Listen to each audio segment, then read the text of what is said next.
আমার নবী ডাক দিয়ে বলতেছে, আবু বকর আমার মনটা ভালো নাই, আমার শরীরটা চলে না। নবীজি বিছানায় পড়ে গেছে। আবু বকরকে ডাক দিয়ে বলতেছে, আবু বকর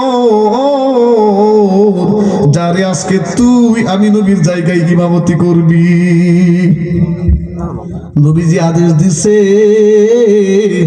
আবু বকর ইমামতি করার জন্য মসজিদে নববীতে গেছে। আমরা সবাই জানি মসজিদের নববীর পাশেই কিন্তু নবীজির ঘর। আল্লাহু আকবার বলেন। নবীজির ঘরের জানালা দিয়ে উকি দিলে মসজিদে নববী দেখা যায়, নামাজের জায়গা দেখা যায়।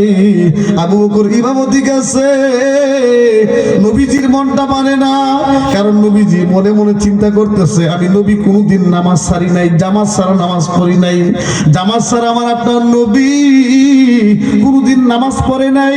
আজকে আবু বকর ইমামতি করছে, নবীজির মনটা মানতেছে না। আমার আবু বকর ইমামতি করবে, আমি নবী ঘরের মধ্যে শুয়ে থাকবো, নবীজির মনটা কোনোভাবেই মানতেছে না।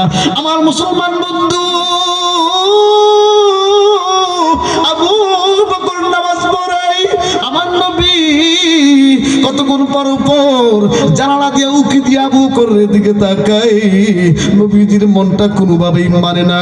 আমার নবী সাহাবীদেরকে ডাক দিয়ে বলে, আলী কই? দুইজন সাহাবীর কাঁধে ভর দিয়া নবীজি বলতেছে আবু বকর নামাজ পড়াবে, আমি নবী ঘরের মধ্যে শুয়ে থাকবো, আমার মনটা মানে না, আমিও মসজিদে গিয়ে অসুস্থ অবস্থায় নামাজ পড়তে চাই। তাফসীরের মধ্যে আছে দুইজন সাহাবীর কাঁধের মধ্যে নবীজি এইভাবে দুইটা হাত রাখছে।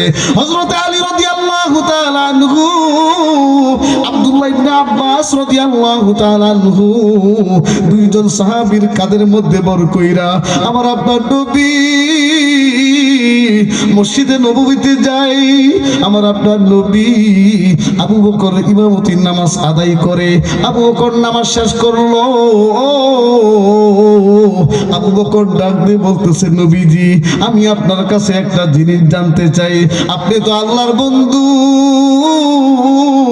আপনি তো আল্লাহর হাবিব, আপনি এই অসুস্থ অবস্থায় কেন দুইজন সাহাবীর কাঁধে ভর দিয়ে নামাজ পড়তে আসলেন? আপনি যদি ঘরে নামাজ পড়লেন নবীজির কি নামাজ হইতো না? হইতো কি হইতো না? নবীজি যদি ঘরে নামাজ পড়তো আল্লাহ কি মারতো? নবীজির ডাক দিয়ে বলতেছে, আবু বকর নবীজি আপনি তো ঘরে নামাজ পড়লেও কোনো সমস্যা ছিল না, আল্লাহ তো আপনার ধরতো না, আপনি তো আল্লাহর বন্ধু হন, আপনি যদি নামাজ নাও পড়তেন আল্লাহ তো কিছু বলতো না। নবীজি আপনি কেন অসুস্থ শরীর নিয়ে দুইজন সাহাবীর কাঁধে ভর দিয়ে কেন নামাজ পড়তে আসলেন? আমার আপনার নবী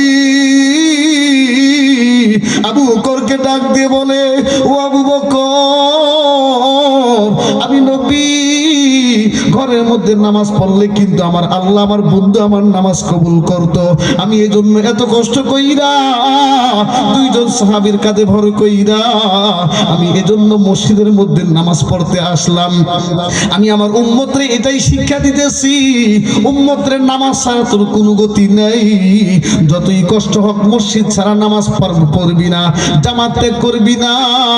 জামাতে কত বড় দাবি জিনিস। আমার আপনার নবীজি সেদিন সাহাবীদের কাঁধে ভর করে বোঝাইছে উম্মত জীবন চইলা যাবে, এরপরে তুই নামাজ ছাড়বি না। বলেন না আল্লাহু আকবার। আল্লাহু আকবার। আরে নবীর চাইতে আমি আপনি কি দামি হয়ে গেলাম নি? এই বলেন, আমি আপনার নবীর চাইতে দামি কি হয়ে গেছি? নবী যদি অসুস্থ শরীর নিয়ে দুইজন সাহাবীর কাছে ভর করে নামাজে আসতে পারে, আপনি কোন নেতা হইলেন? আপনি কোন বড় আল্লাহর ওলি হয়ে গেছেন?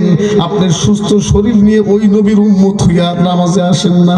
নবীজি তো আমার আপনার শিক্ষা দেওয়ার জন্য, নামাজের গুরুত্ব বোঝানোর জন্য, নামাজ উম্মত উম্মত তোমার নামাজটা তোমার জন্য কত গুরুত্ব এটা বোঝানোর জন্য, নবীজি নামাজের গুরুত্ব বোঝানোর জন্য দুইজন সাহাবীর কাঁধে ভর কইরা নামাজ পড়তে আসছে। কথা বলেন ঠিক কিনা? আমার মুসলমান বাবাজি আমি একটা আয়াত তেলাওয়াত করেছি 18 নাম্বার প্রথম নাম্বার পৃষ্ঠা সূরাতুল মুমিনুন থেকে দুইটা আয়াত তেলাওয়াত করেছি। এই দুইটা আয়াত থেকে আলোচনা করে বয়ান শেষ করে দিব। শোনার দরকার আছে কিনা নাই? আপনাদের কষ্ট হইতেছে? বয়ান ছেড়ে দিব? ওই যে আওয়াজ নাই, তাহলে ছেড়ে দিই, চলবে?